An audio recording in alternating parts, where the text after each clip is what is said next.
The blizzard hit San Pedro, California with a fury no one had expected, transforming the dusty frontier town into a frozen wasteland within hours, and Elena Harper knew she was going to die alone in the supply shed behind the general store where the roof had just collapsed on top of her.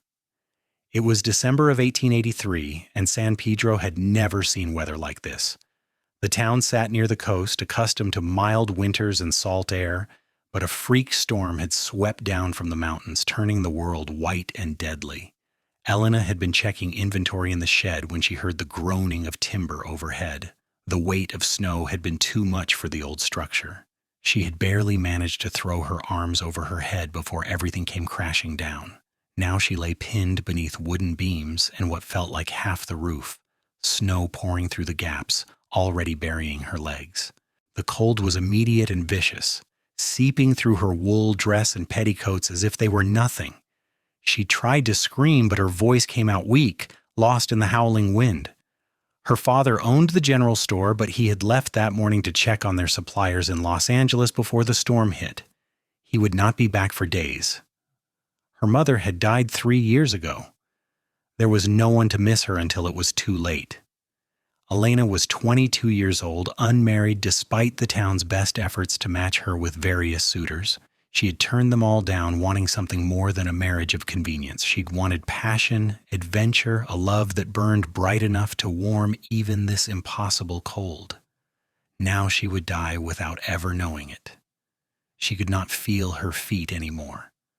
The wooden beam across her chest made it hard to breathe. Snow continued to fall through the broken roof, covering her slowly, inch by inch. She thought of her mother, wondered if death would hurt, hoped it would be quick. Then she heard something, a sound that cut through the storm, a voice calling out, "Hello? Is someone there?" Elena tried to respond, but her throat was too tight, her body too cold. She managed a weak cry that sounded more like a whimper. She did not think anyone could possibly hear her, but the voice came again, closer now. "I heard something. Hold on!" Through the gaps in the debris, Elena saw movement. A figure in a heavy coat, hat pulled low against the wind. Then she saw his hands, gloved but working frantically, pulling away snow by the armful. "I am here," she managed, her voice cracking. "Please, I am here." "I have got you," the voice said, and there was something in those words that made her believe him. "Just hold on, I'm going to get you out." The man worked with desperate speed, throwing aside snow, then attacking the debris itself. Elena could hear him grunting with effort, could see the strain in his movements. The blizzard raged around him, trying to bury them both, but he did not stop. He dug through the snow like a man possessed, like her life was the only thing in the world that mattered. "There is a beam," she called up to him, her teeth chattering so hard she could barely form words. "Across my chest. I cannot move it." "I see it. Give me a minute." He cleared more snow, working his way closer to her. Elena caught glimpses of him now, a young man with dark hair plastered to his forehead, eyes intense with concentration. His jaw was set with determination, his movements strong and sure despite the cold that must be affecting him too.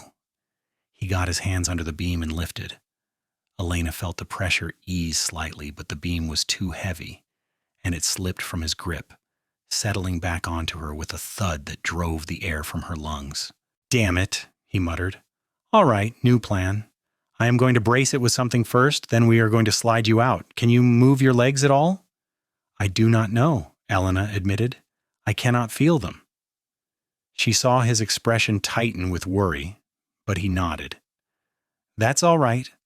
We are going to get you warm. Just stay with me."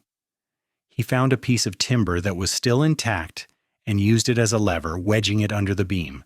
Then he lifted again, and this time the beam rose higher. His arms shook with the effort, his face reddening, but he held it. "Now," he said through gritted teeth, "pull yourself forward, use your arms." Elena tried. Her body did not want to cooperate, sluggish and numb from the cold, but she dragged herself forward inch by painful inch. Her legs scraped against debris, but she could not feel it. She could only feel the man's eyes on her, encouraging her, willing her to keep going. "That is it," he said. "A little more. You're almost there." Her hips cleared the beam, then her legs, and suddenly she was free. The man let the beam drop with a crash and immediately reached for her, pulling her up out of the snow. Elena's legs buckled. She could not stand. He caught her before she fell, lifting her into his arms as if she weighed nothing. "I have got you," he said again, and Elena believed him. The world spun as he carried her through the blizzard. She caught brief impressions of the town, buildings barely visible through the white curtain of snow, streets transformed into deep drifts. Her rescuer moved with purpose, as if he knew exactly where he was going. Elena tried to stay conscious, but the cold was pulling her down into darkness. She leaned her head against his chest and felt the steady thump of his heartbeat, strong and reassuring. It was the last thing she remembered. When she woke, she was warm. That was the first thing she noticed, the blessed heat seeping into her frozen body. She was lying in a bed, covered in thick blankets, and there was a fire crackling somewhere nearby. She opened her eyes and found herself in a small cabin, simply furnished but clean and well kept. The walls were log, the floor was wood, and the fire in the stone fireplace was burning bright. The man who had saved her was sitting in a chair beside the bed watching her. In the firelight, she could see him clearly for the first time. He was young, perhaps 25 or 26, with strong features and dark hair that curled slightly at the ends. His eyes were a deep brown, warm and concerned. He had a scar above his right eyebrow, a thin white line that only added to his rugged appearance. He wore simple clothes, the shirt of a working man, and there was something solid about him, something dependable. "You are awake?" he said, relief evident in his voice. "Thank God. How do you feel?" "Cold," Elena managed, though she was warmer than she had been, "but alive, thanks to you." "I am just glad I heard you. I was checking on my horses when the shed collapsed. I heard the crash and thought I should investigate." He leaned forward, his expression serious. "You gave me quite a scare. Your feet and hands were nearly frozen through. I have been warming them slowly, the way my mother taught me. You might have some pain as the feeling comes back." As if on cue, Elena felt a tingling sensation in her extremities, uncomfortable but not unbearable. She wiggled her toes and was relieved to find they responded. "Will I be all right?" "I think so. You were not exposed long enough for serious frostbite, but it was close." He reached for a cup on the bedside table. "Here, drink this. It is hot tea with honey. It will help." Elena pushed herself up on her elbows and he helped her sit, adjusting the pillows behind her back. His hands were gentle, careful not to jostle her too much.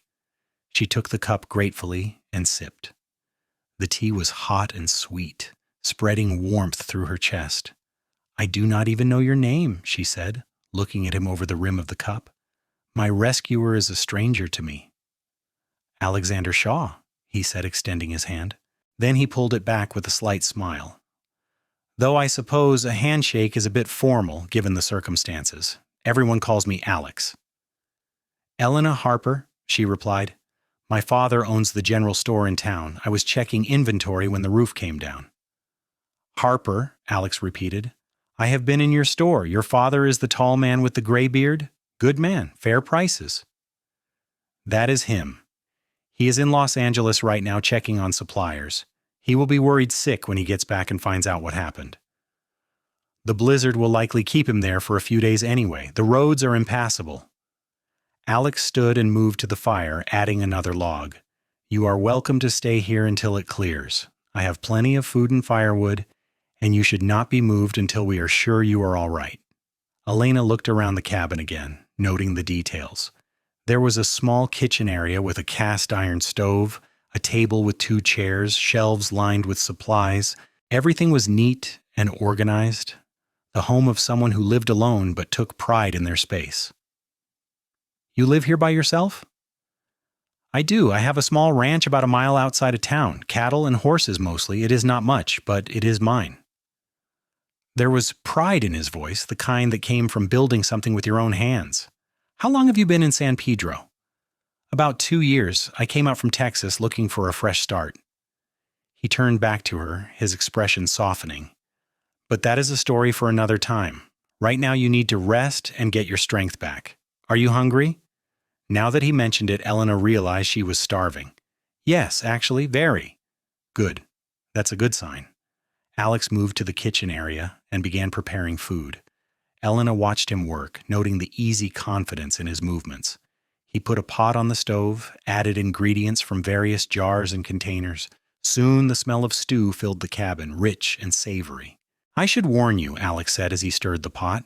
I am not the best cook. This is basically the only meal I know how to make that does not involve just frying something in a pan. After nearly freezing to death, I think anything will taste wonderful, Elena said. He laughed at that, a warm sound that made her smile despite everything. Fair enough. They fell into a comfortable silence as he cooked. Elena found herself studying him, this stranger who had saved her life. There was something about him that put her at ease, a quiet strength that made her feel safe. She thought of all the men in town who had courted her with their practiced smiles and rehearsed compliments. None of them had affected her the way this man did with his simple kindness and genuine concern.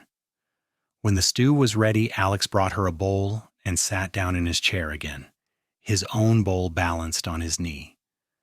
Elena ate slowly, savoring each bite. It was good, better than he had given himself credit for. The warmth of the food combined with the warmth of the fire and the blankets made her feel almost human again.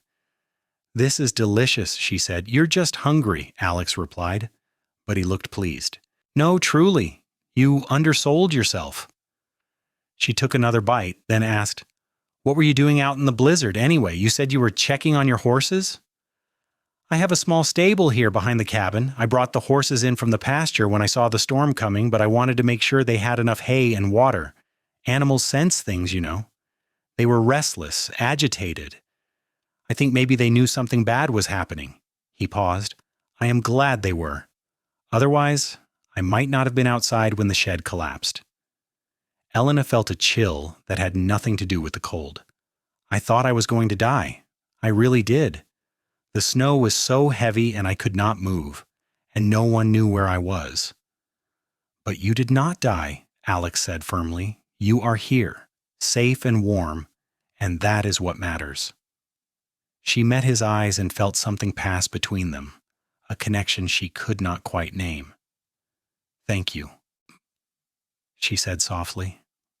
I owe you my life. You do not owe me anything, he replied. Anyone would have done the same. I do not think that is true. Not everyone would have dug through a blizzard to save a stranger. Alex looked uncomfortable with the praise, shifting in his chair. Well, I am just glad you are all right. They finished eating in silence, but it was not awkward. Elena felt surprisingly comfortable with this man, considering she had only met him hours ago. When she was done, exhaustion hit her like a wave. Her body was still recovering from the ordeal, and it demanded rest. Alex seemed to notice. You should sleep. Your body needs time to heal. Where will you sleep? Elena asked, suddenly aware that she was in his bed. I will be fine in the chair. I have slept in worse places, believe me. I cannot take your bed. This is your home. And you are my guest, a guest who nearly froze to death. I insist. His tone left no room for argument.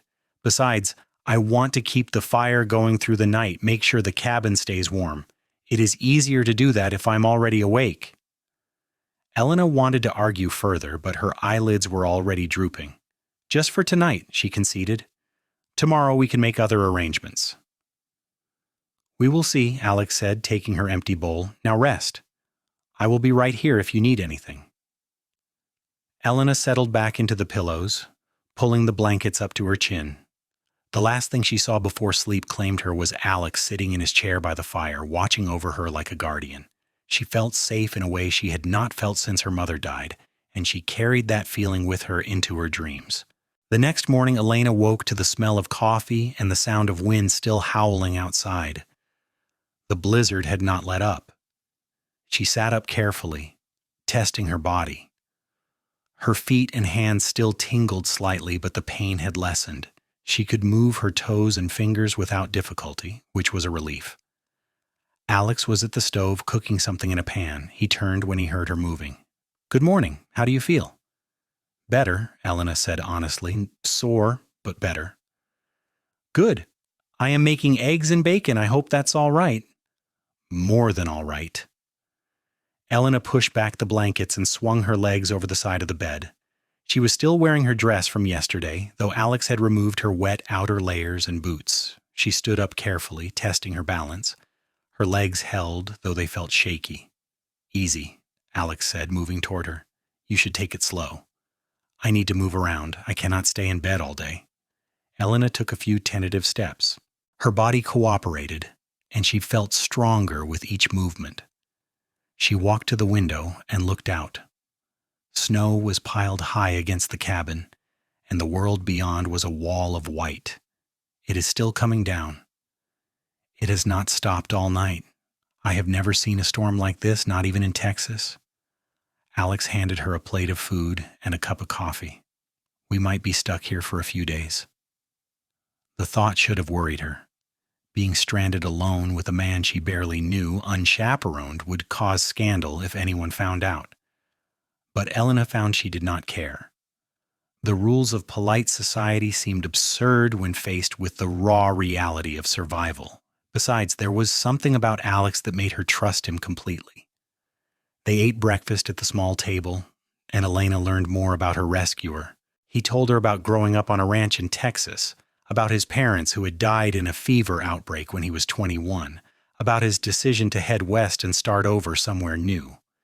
He spoke plainly, without self-pity, but Elena could hear the loneliness underneath his words. "What about you?" Alex asked. "You said your mother died 3 years ago. It must have been hard helping your father run the store."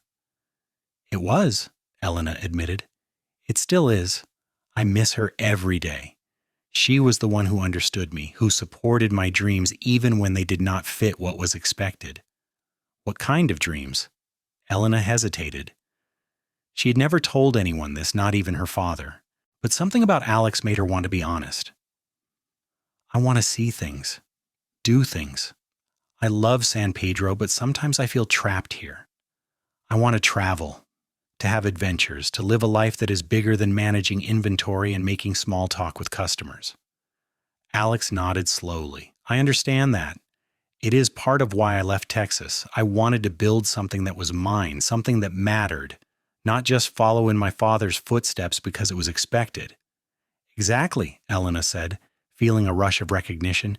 "Everyone expects me to marry one of the local boys, settle down, have children, and run the store until I die.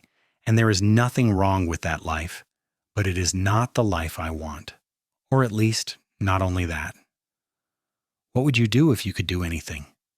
The question hung in the air between them. Elena thought about it, really thought about it. "I would travel," she said finally. "I would see San Francisco and New York and maybe even Europe. I would meet interesting people and have interesting conversations. I would read books that were not just the ones available at the general store. And then maybe when I had seen enough and done enough, I would come back and settle down. But it would be my choice, not something I did because I ran out of options." Alex was quiet for a moment, then he smiled. "That sounds like a good dream." "It is an impossible dream. I barely have enough money saved for a trip to San Francisco, let alone Europe. And I cannot leave my father alone with the store. He needs me." "Dreams do not have to be impossible," Alex said. "Sometimes they just take longer than we expect." They spent the rest of the morning talking, learning about each other in the way people do when circumstances force them together. Elena discovered that Alex had a dry sense of humor, that he loved horses more than cattle, that he had taught himself to read as a child and still devoured books whenever he could find them.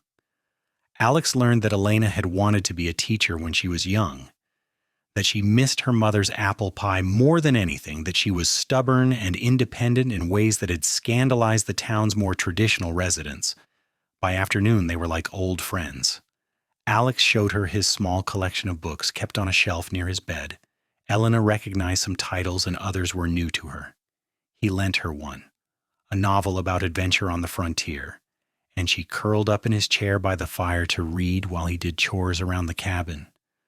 The blizzard continued to rage outside, but inside the cabin, Elena felt cozy and content. She watched Alex as he worked, the way his hands moved with competence and care, the way he hummed quietly to himself when he thought she was not listening. She found herself thinking about what it would be like to have this every day, this quiet companionship, this sense of partnership. That evening, they made dinner together. Alex let Elena help this time, and they moved around the small kitchen with surprising coordination. They made biscuits and gravy, simple but filling, and ate by firelight. Afterward, Alex pulled out a harmonica and played a few melancholic tunes. The music was beautiful, tinged with longing and hope in equal measure. "You are talented," Elena said when he finished. "My father taught me. It is one of the few things I have left of him." Alex turned the harmonica over in his hands, looking at it with affection. "Play something happy," Elena requested, "something with life in it." Alex obliged, launching into a lively dance tune. Elena found herself tapping her foot, then standing, then actually dancing despite the small space. She spun and swayed, laughing at herself, at the absurdity of dancing alone in a cabin during a blizzard. Alex's eyes were bright as he watched her, his playing growing more energetic to match her movements. When the song ended, Elena was breathless and flushed. She sat down heavily, grinning. "I have not danced like that in years." "You are a good dancer," Alex said. "Why do you not dance more?" "No one to dance with. The town socials are full of men who only want a wife, not a partner. They do not want to see you happy, just suitable." Alex's expression grew serious. "Then they are fools." The moment stretched between them, charged with something Elena could not quite name. She became suddenly aware of how close they were sitting, of the warmth in Alex's eyes, of the way her heart was beating faster than the dance alone could account for. "I should let you sleep," Alex said finally, breaking the spell. "You still need rest." Elena wanted to protest, wanted to keep talking, keep existing in this bubble they had created, but she knew he was right. "Thank you," she said, "for everything, for saving me, for letting me stay here, for making me feel welcome." "You are welcome," Alex replied softly, "more welcome than you know." That night, as Elena lay in Alex's bed again, she stared at the ceiling and tried to make sense of her feelings. She had known this man for barely a day, and yet she felt closer to him than people she had known her entire life. There was something between them, a connection that defied logic and propriety. She thought about the way he looked at her, the way he listened when she spoke, the way he made her feel seen in a way no one else ever had. She was falling for him. The realization should have terrified her, but instead it felt right, natural, like something that had been waiting to happen all along. In his chair by the fire, Alex sat awake, thinking similar thoughts. He had saved Elena's life, but somehow she was saving his too. He had been lonely for so long, going through the motions of building his ranch, of creating a life without really understanding why. Now with Elena here, everything felt different. The cabin felt like a home instead of just a shelter. The future felt like something worth looking forward to. He knew he was falling for her. He had probably been falling since the moment he pulled her from the snow. And that terrified him. Because what if she did not feel the same?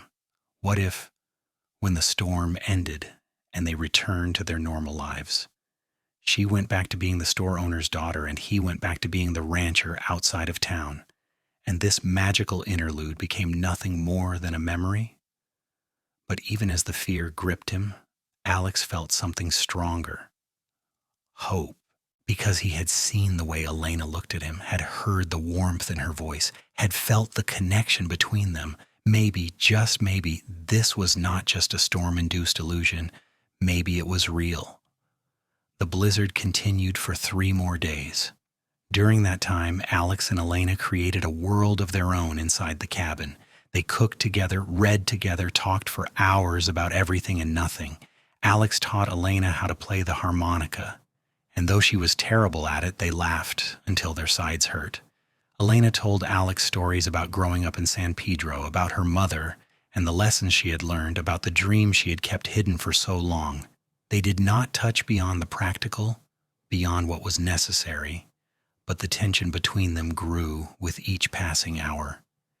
It was there in the way their eyes met across the room, in the way they unconsciously moved closer together, in the charged silence that fell when they accidentally brushed hands. On the third night, as they sat by the fire after dinner, Alex finally gathered his courage. "Elena, I need to tell you something." She looked at him, her expression open and curious. "What is it?" "These past few days being here with you, they have been the best days I've had in years, maybe ever." He took a breath, forcing himself to continue. "I know we have only known each other a short time, and I know this situation is not normal, but I feel something for you, something real and strong, and I needed you to know that before the storm ends and we go back to our regular lives." Elena's heart was pounding so hard she thought it might burst from her chest. "Alex, I feel it too. I have been trying to tell myself it is just the circumstances, just the intensity of everything that has happened, but I do not think it is. When I look at you, when I talk to you, I feel more myself than I ever have. You do not want me to be something I am not. You just want me to be me."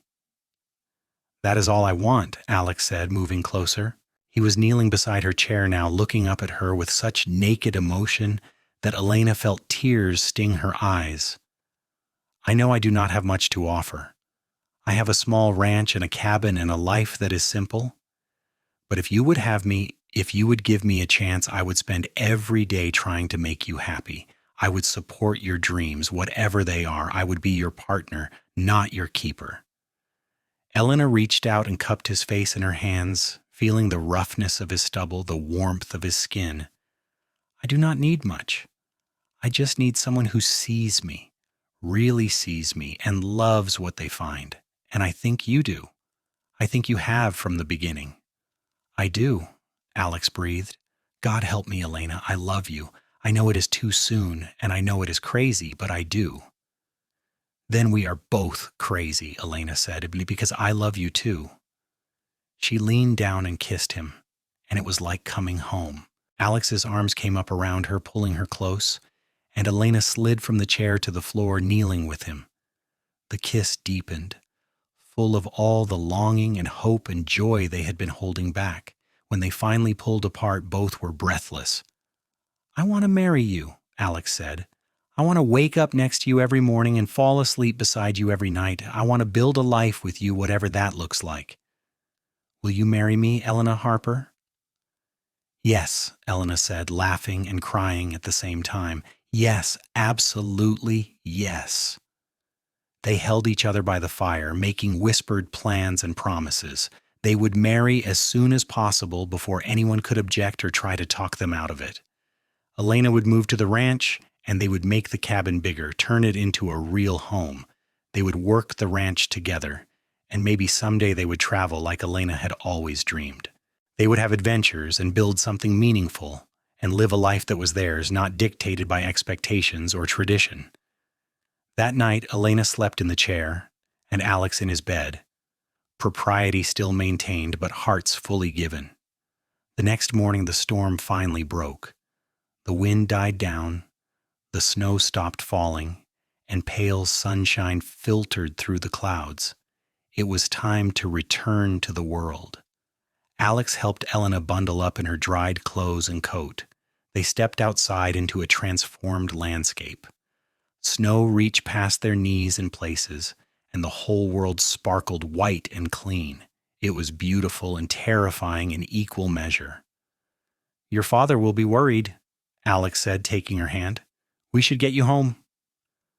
They made their way slowly through the snow, Alex breaking trail and Elena following in his footsteps.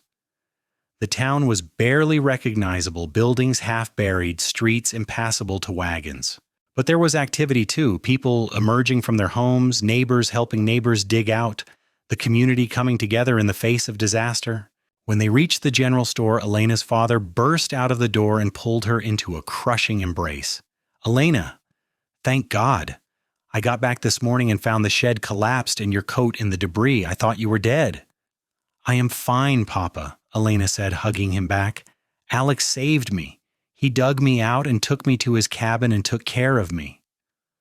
Benjamin Harper looked at Alex and his eyes were wet with tears. "I do not know how to thank you, son. You saved my daughter's life." "No thanks necessary, sir," Alex said, extending his hand. "Anyone would have done the same." "But you are the one who did it." Benjamin shook his hand firmly. "Whatever you need, whenever you need it, you come to me. You understand?" "Actually, sir, there is something," Alex said, glancing at Elena. "I would like permission to marry your daughter." The words hung in the air. Benjamin looked at Alex, then at Elena, then back at Alex. "You want to marry her? You have known her for what, a few days?" 3 days, Alex admitted. "But I love her, sir, and she loves me. I know it is fast, but when you know, you know. And I will spend the rest of my life making sure she is happy and cared for, that I can promise you." Benjamin turned to Elena. "Is this what you want? Really want?" "It is, Papa," Elena said. "I know it seems sudden, but Alex is different. He understands me. He supports me. He does not want to change me or keep me in a cage. He wants to build a life with me, a real partnership. That is all I have ever wanted." Her father was quiet for a long moment, studying them both. Then he sighed, but he was smiling. "Your mother would have liked him. She always said you would know the right man when you met him, that you would not settle for less than what you deserved." He looked at Alex. "You take care of her, you hear me? She is the most precious thing in my life."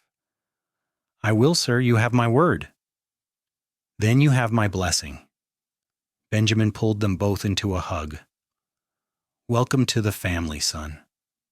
The wedding was held 2 weeks later, once the town had dug itself out from the blizzard and life had returned to some semblance of normal. It was a small affair, held in the church with just a few dozen guests. Elena wore her mother's wedding dress, altered to fit her, and carried wildflowers that Alex had somehow found despite the snow. Alex wore his best suit, his hair neatly combed, his face shining with happiness. When the preacher asked if anyone objected to the union, there was silence. A few of Elena's rejected suitors sat in the pews, but none spoke up. They could see the way Elena and Alex looked at each other, the love that was obvious and undeniable. There was no competing with that. Elena and Alex exchanged vows, their voices strong and clear. When the preacher pronounced them husband and wife, Alex kissed Elena with a passion that made a few of the older ladies gasp and fan themselves, but Elena did not care. She kissed him back with equal fervor, sealing their commitment in front of everyone. The reception was held at the general store, tables set up with food and drink. The whole town came, curious to celebrate and to see the couple that had become the talk of San Pedro. Elena danced with her father, with Alex, with several of the townspeople who wished her well. Alex was welcomed into the community, no longer just the rancher outside of town, but family, one of their own. As the evening wore on, Elena and Alex slipped away from the party. They rode out to the ranch in a wagon loaded with Elena's belongings, everything she owned packed up and ready to start this new chapter. The cabin looked different now, knowing it was her home too. Alex carried her over the threshold, and Elena laughed at the tradition of it, but also loved it. That night, they consummated their marriage with tenderness and passion, learning each other in this new way, making promises with their bodies that they had already made with their words. Afterward, they lay tangled together in the bed, talking quietly about the future. "I'm going to build you a bigger house," Alex said, running his fingers through Elena's hair. "Something worthy of you, with a proper kitchen and a room for books and maybe even a room for a studio if you want to paint or do something creative." "I love this cabin," Elena said, "but I will not argue against more space, especially if we're going to fill it with children someday." "You want children? Do you? I do, Alex said. I want a whole house full of them running around, getting into trouble, filling this place with noise and life. Then that is what we will have, Elena said, kissing him. But not right away. I want you to myself for a while first. Deal. They fell asleep like that, wrapped around each other, content and complete. The first year of marriage was an adjustment, but a happy one. Elena threw herself into ranch life with enthusiasm, learning to care for the horses and cattle, to mend fences and manage the land. She was a quick study, and Alex appreciated having a true partner in the work. Together they expanded the herd, built new corrals, and slowly improved the property. Elena also kept working at the general store part-time, helping her father and ensuring the business stayed strong. It was exhausting, working 2 jobs essentially, but she thrived on it. She had never been one to sit idle, and now she had purpose and partnership in everything she did. Alex kept his promise about the house. He spent months designing and planning, and then began construction in the spring. He did much of the work himself, but also hired help from town when needed. Elena watched the house take shape with wonder. This tangible proof of their shared dreams. It had 4 bedrooms, a large kitchen, a parlor with built-in bookshelves, and even a small room that could be her studio, just as Alex had promised. They moved in that fall, and Elena cried as she walked through the rooms, touching the walls, looking out the windows at the land they were building together. "It is perfect," she said. "Absolutely perfect." "You are perfect," Alex replied, pulling her close. "I'm just trying to keep up." That winter, Elena realized she was pregnant. She told Alex on Christmas morning, watching his face transform from confusion to understanding to pure joy. He lifted her up and spun her around, laughing and whooping with delight. "We are having a baby," he kept saying. "We are having a baby." Benjamin Harper was equally thrilled at the news of becoming a grandfather. He immediately began planning, talking about expanding the store, about the legacy he wanted to leave for his grandchildren. Elena watched her father come alive in a way he had not since her mother died, and she was grateful that she could give him this happiness. The pregnancy was relatively easy, though Elena grew frustrated with the limitations on what she could do as she got bigger. Alex was protective but not overbearing, understanding her need to remain useful and active. He adjusted her chores to accommodate her changing body, took on more of the heavy labor himself, but never made her feel like an invalid. On a hot day in August of 1884, Elena went into labor. Alex rode into town to fetch the midwife, then paced the house like a caged animal while Elena worked through her contractions.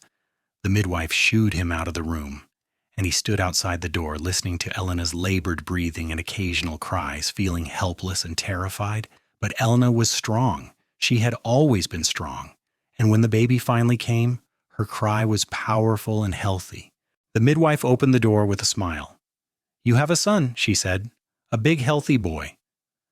Alex rushed into the room to find Elena propped up in bed, sweaty and exhausted, but glowing with happiness.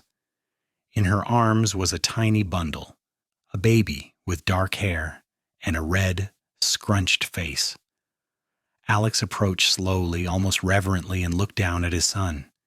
"He is beautiful," he whispered. "He looks like you," Elena said. "Look at all that dark hair." "Can I hold him?" Elena carefully transferred the baby to Alex's arms, and he stood there frozen, looking down at this tiny person they had created. "Hello there, little one," he said softly. "I am your papa, and I promise you I'm going to do everything I can to give you a good life." They named him Andrew Benjamin Shaw, after Alex's father and Elena's. Little Andrew was a good baby, healthy and strong. He ate well and slept reasonably well, and both parents were completely besotted with him. Benjamin came to visit often, delighting in his grandson, telling him stories and playing with him for hours. Life settled into a new rhythm, built around the baby's needs but also around the continuing work of the ranch. Elena proved to be a natural mother, patient and loving, but also practical. She did not hover or fuss unnecessarily, treated Andrew with respect even as an infant, Alex was equally hands-on, changing diapers and walking the floor with Andrew when he was fussy, singing the same songs his father had sung to him. The ranch continued to grow and prosper. Alex's reputation as a fair dealer and skilled rancher spread and business increased. Elena's business sense, honed from years of working at the general store, proved invaluable in managing the finances and planning for expansion. They made a formidable team. When Andrew was 2, Elena became pregnant again. This time she knew what to expect, was less anxious and more confident. The pregnancy was harder than the first, with more discomfort and fatigue, but Elena persevered. In April of 1887, she gave birth to a daughter. The baby girl was smaller than Andrew had been, with wispy blonde hair and eyes that seemed to change color in different light.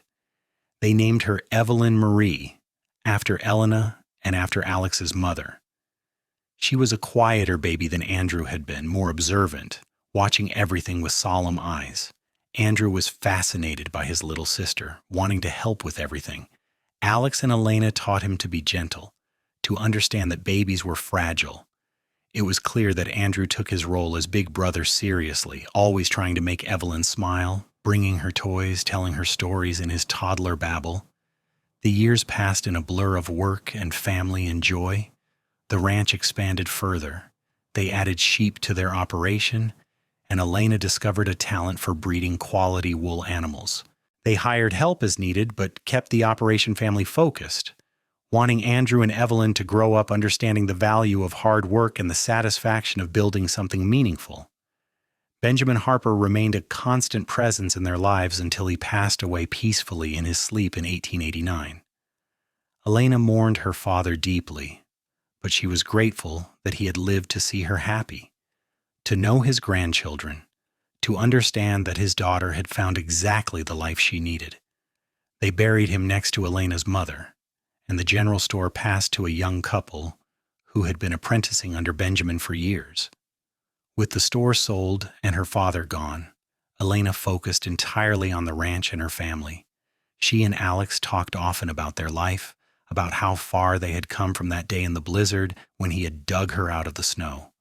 It seemed like a lifetime ago and also like yesterday. "Do you ever regret it?" Elena asked one night as they sat on the porch of their house, watching the sunset paint the sky in shades of orange and pink. Andrew and Evelyn were inside, supposedly getting ready for bed, but more likely playing. "Marrying so quickly, tying yourself to me before you really knew me?" "Never," Alex said firmly. "Not for a single moment. You are the best thing that ever happened to me, Elena. You and our children. This life we have built together, how could I regret any of that?" "I do not know. Sometimes I worry that you gave up something. Settling down so young with a wife and family, you never got to be wild, to have adventures." Alex turned to her, taking her hand. "This is my adventure. Every day with you is an adventure. Building this ranch, raising our children, growing old together, that is the only adventure I want." Elena leaned her head on his shoulder, content. "I love you, Alexander Shaw." "I love you too, Elena Shaw, always." In 1891, Elena surprised herself by becoming pregnant again. She was 30 years old now, and they had assumed their family was complete. But apparently life had other plans. This pregnancy was the hardest yet, leaving Elena exhausted and uncomfortable. Alex worried constantly, but Elena remained optimistic. "Women have been doing this since the beginning of time," she reminded him. "I will be fine." In December, as another winter storm rolled through San Pedro, Elena went into labor. It was fitting somehow that this child would be born in a storm like the one that had brought Elena and Alex together. The labor was long and difficult, and there were moments when the midwife looked worried, but Elena fought through it with the same determination she brought to everything. Just after midnight, as the storm reached its peak, Elena gave birth to another son. He was small but fierce, announcing his arrival with a loud, indignant cry. Alex held him and looked at Elena with tears streaming down his face. "You did it," he said. "God, Elena, you are amazing." "We did it," Elena corrected, exhausted but happy. We made another beautiful baby. They named him Samuel James, and he was different from his siblings from the start. Where Andrew had been easygoing and Evelyn gentle, Samuel was intense and passionate.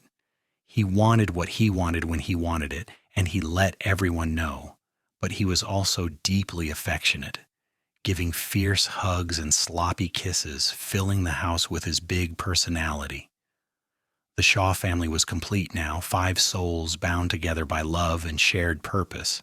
The ranch continued to thrive, becoming one of the most successful operations in the region. Andrew grew into a responsible young man who loved the land as much as his father did. Evelyn developed a talent for art, spending hours sketching the landscape and animals around her. Samuel was still young, still discovering who he would become, but it was clear he had inherited both his parents' stubbornness and determination. Elena and Alex grew older together, their love deepening with each passing year. They had weathered storms both literal and figurative, had built something lasting and meaningful. They had raised children who were kind and strong, who understood the value of hard work and family. They had created a legacy that would outlast them. On their 15th wedding anniversary, Alex took Elena back to the cabin where it had all begun. It was still standing, though they had long since moved to the larger house. Alex had kept it maintained, unable to let go of the place where they had fallen in love. They stood inside the small space, remembering. "It seemed so cozy then," Elena said, looking around. "Now it feels tiny." "We have grown," Alex said, "in every way." "Do you remember the blizzard? How scared I was when the roof collapsed." "I remember thinking I could not let you die, that the world needed you in it, even though I did not even know you yet." Elena turned to face him, and despite the years and the gray in both their hair and the lines on their faces, she saw the same man who had dug her out of the snow with desperate determination, the same man who had proposed after 3 days, the same man who had promised to support her dreams and had kept that promise every single day since. "I would do it all again," she said. "Every moment, every challenge, every joy. I would choose you every single time." "And I would choose you," Alex replied, pulling her close. "From that moment in the snow until my last breath, I will always choose you." They kissed in the cabin where they had first admitted their feelings, where they had first said, "I love you," where their life together had truly begun. Outside, the California sun shone bright and warm. No blizzards on the horizon. But they did not need a storm anymore. They had weathered the worst and built something beautiful from it. As they walked back to the house, hand in hand, they could see their children in the distance. Andrew was working with the horses, Evelyn was sitting under a tree with her sketch pad, and Samuel was running around with boundless energy chasing the ranch dogs. It was a perfect scene, one that made Elena's heart swell with gratitude. "We did good," she said to Alex. "We did great," he corrected. That evening, the whole family gathered for dinner around the large table in the kitchen. It was a tradition they maintained no matter how busy things got. This time, to come together and share the day's experiences.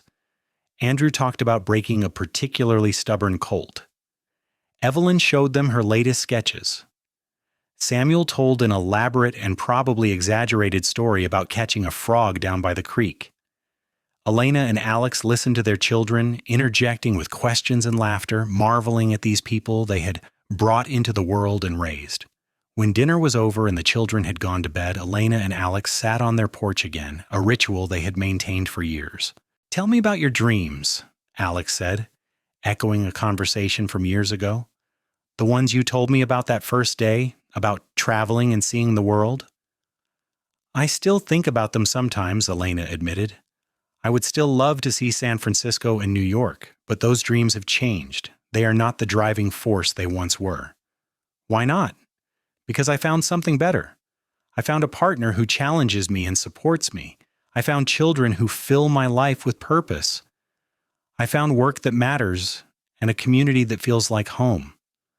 Those dreams about travel, they were really about finding a life that felt big enough for me, and I have that now." "We could still travel," Alex offered, "once the children are grown. We could see all those places you wanted to see." Elena considered this, then smiled. Maybe we will. But right now, right here, this is exactly where I want to be. The years continued to pass, bringing changes both expected and unexpected. Andrew fell in love with a rancher's daughter from a neighboring property, and they married in 1899 when he was 18 and she was 17. It was a joyous occasion, and Elena saw echoes of her own wedding in the way Andrew and his bride looked at each other, that same intensity and certainty. Evelyn, independent and artistic, showed no interest in marriage. She announced at 16 that she planned to go to San Francisco to study art, and while Elena worried about her daughter heading to the city alone, she also understood. She remembered her own dreams of seeing more of the world, and she would not deny Evelyn that chance. Alex agreed, though he worried too. They sent her off with their blessing and enough money to get started, trusting that they had raised her well enough to handle whatever came. Samuel, as expected, was the wild child. He was 15 now, full of energy and ideas, constantly testing boundaries and challenging authority. He reminded Elena of herself at that age, so certain of what he wanted even if he could not quite articulate it.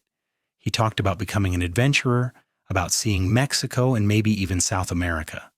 Elena and Alex tried to instill some sense of caution in him while still encouraging his dreams, a difficult balance.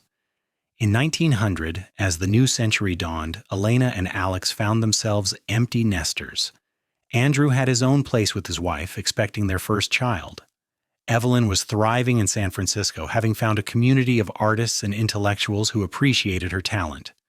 Samuel had convinced them to let him work on a ranch in Wyoming for a year, to see something beyond San Pedro and test his independence. The house felt too quiet without the children, but it also felt peaceful. Elena and Alex rediscovered each other in some ways, had time for long conversations and spontaneous adventures. They took a trip to San Francisco to visit Evelyn, and Elena finally got to see the city she had dreamed about as a young woman. It was beautiful and exciting, and she was glad she came. But she was also glad to go home. Andrew and his wife had their baby in the spring of 1901, a girl they named Eleanor Rose. Becoming grandparents was a strange and wonderful experience, seeing the continuation of their legacy in this tiny new person. Elena held her namesake and felt the circle of life in a profound way, understanding her own father's joy when Andrew had been born. The ranch remained successful, though Alex was starting to feel his age. He was 42 now, and the hard labor of ranching was taking its toll. His joints ached in the mornings, and he moved a bit slower than he once had. Elena, at 39, felt the years too, but they adjusted, hired more help, delegated more of the physical work. They focused on management and planning, using their years of experience to guide decisions. Evelyn came home for a visit in 1902, bringing with her a young man she had met in San Francisco. He was a professor at the university, interested in art history and literature, and he clearly adored Evelyn. Elena liked him immediately, appreciating his intelligence and the way he treated her daughter as an equal. When Evelyn announced that they planned to marry, Elena gave her blessing gladly. Samuel returned from Wyoming full of stories and plans. He had loved the experience but realized that ranching was in his blood, that he wanted to build something of his own the way his parents had. He talked about finding land further north, maybe in Oregon or Washington, starting fresh. Alex and Elena supported this dream, offering advice and financial help. They understood the need to forge your own path, to create something that was uniquely yours. In 1905, Alex and Elena celebrated their 22nd wedding anniversary. They were older now, gray-haired and weathered, but still deeply in love. They had built an incredible life together, had raised 3 successful and happy children, had created a ranch that would last for generations. "Do you remember what you said to me?" Elena asked as they sat on their porch, watching another California sunset. "That first night in the cabin when you told me you loved me?" "I said a lot of things," Alex replied with a smile. "You said you did not have much to offer, just a small ranch and a cabin and a simple life." "I remember." "You were wrong. You offered me everything. You offered me partnership and respect, and a love that has only grown stronger with time. You gave me children and a home and a life that is exactly what I needed, even when I did not know it myself. That is not small, Alex. That is everything. Alex felt his throat tighten with emotion. I am the one who got everything. You took a chance on me, a stranger you had known for 3 days. You built this life with me, worked beside me, never complained even when things were hard. You made me better than I ever could have been alone. We made each other better, Elena said, taking his hand. That is what love does. They sat in comfortable silence as the sun dipped below the horizon, painting the sky in brilliant colors. The ranch stretched out before them. Land they had worked and nurtured, buildings they had built, fences they had mended. It was a legacy of love and labor, something that would outlast them both. Samuel came home in 1906 with news. He had found land in Oregon, beautiful property near the coast, and he was ready to start his own ranch. He wanted his parents' advice, their blessing, and their help in getting started. Alex and Elena gave all three gladly. They traveled with Samuel to Oregon, helped him set up his operation, shared all the hard-won knowledge they had accumulated over the years. Watching Samuel settle into his new life, Elena felt a bittersweet ache. Her youngest child, her baby, was grown and independent, forging his own path. It was exactly what she and Alex had wanted for all their children, but it still hurt a little to let go. This is how it is supposed to be, Alex reminded her on the journey home. We raised them to be independent, to chase their dreams. We succeeded. I know, Elena said, but I am allowed to miss them. Of course you are. I miss them too. Back at the ranch, life was quieter than ever. Andrew was fully capable of managing the day-to-day operations, consulting with Alex and Elena on major decisions, but otherwise running things himself. It gave Alex and Elena more freedom than they had ever had. Time to simply enjoy each other's company and the life they had built. In 1908, Elena finally convinced Alex to take that trip to New York she had dreamed about as a girl. They traveled by train, a journey that took days but was full of wonder and excitement. New York was overwhelming and exhilarating, so different from San Pedro. They saw plays and visited museums and ate food from cultures they had only read about. It was everything Elena had imagined and more. But again, when it was time to go home, she was ready. The world was big and full of interesting things, but home was where Alex was, where their family was, where their history lived in every board and nail of the buildings they had created together. The years settled into a gentle rhythm. Alex and Elena became the elder statesmen of the ranching community, sought out for advice and wisdom. They watched their grandchildren grow, delighted in the ways they resembled their parents, and also blazed their own trails. Evelyn had 2 children now, raising them in San Francisco with her professor husband. Andrew had 3, working the ranch and building on the legacy his parents had created. Samuel's ranch in Oregon was thriving, and he had married a local girl who shared his adventurous spirit. In 1915, as the world was embroiled in war overseas, Alex and Elena celebrated 32 years of marriage. They were in their 50s now, moving slower but still sharp and engaged with life. The ranch was in good hands with Andrew, allowing them to truly step back and enjoy their golden years. "Do you ever think about that blizzard?" Elena asked one evening. They were in their favorite spot on the porch, wrapped in blankets against the cool evening air. About how different our lives would be if you had not heard the shed collapse. "Sometimes," Alex admitted, "but not as much as I used to. What happened, happened. It brought us together, and everything that came after is because of that moment." "I think I was meant to be trapped under that roof," Elena said. "Not in a religious sense, but in a way that makes sense of the universe. I needed to be in exactly the right place at exactly the right time for you to find me. And you needed to be there too. It was not random. It was fate." "Maybe it was," Alex agreed. "Or maybe we just got very, very lucky."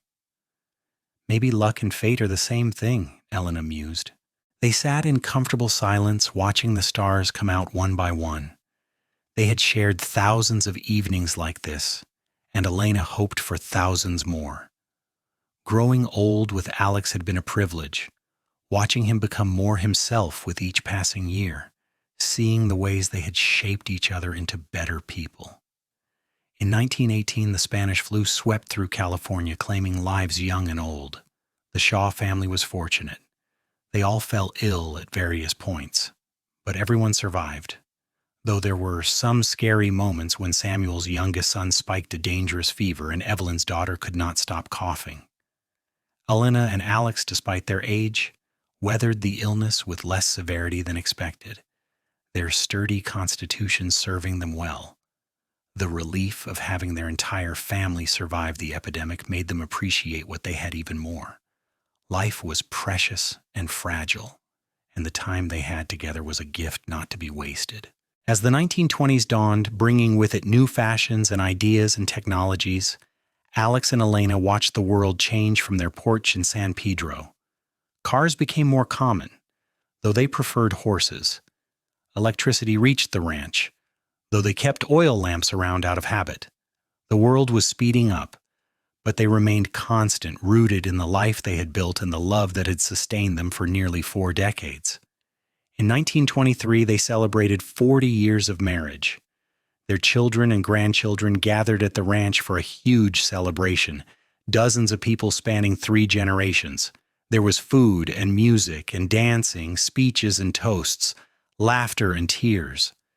Elena stood in the middle of it all, looking around at this incredible family they had created, and felt overwhelming gratitude. Alex found her later, standing alone on the porch, looking out at the land. "Are you all right?" he asked, sliding an arm around her waist. "I am perfect," Elena said. "I was just thinking about how lucky we are. All of this, everyone here, it all started because you heard a roof collapse in a blizzard.